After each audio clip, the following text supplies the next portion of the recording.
पहिलो प्रथम बुढो हजुरलाई म ढोग गरेँ। आज हाम्रो वैवाहिक गठबन्धनमा बाँधिएको दिन हामी दुईजना र ह्याप्पी एनिभर्सरी।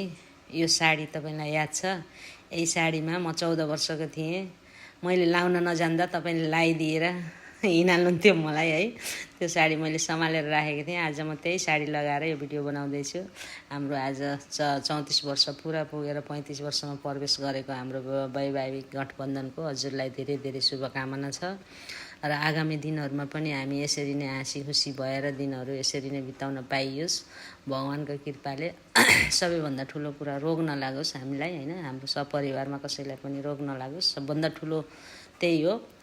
14 वर्षसम्मको जीवन चाहिँ बाबाआमाको काखमा बिताइयो र त्यसपछिको जीवन तपाईँको काखमा बिताउन पाएको छु। हाँसी खुसी नै छु र अहिलेसम्म तपाईँको साथ सपोर्ट मायाले म अत्यन्त खुसी छु र अझ अब आउने आगामी दिनहरू पनि अझै यस्तै बनि नै रहन्।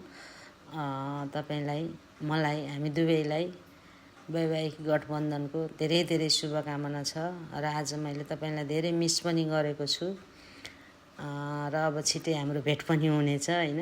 Love you, miss you so much. फेरि पनि ह्याप्पी एनिभर्सरी बुढो, मिस यु सो मच।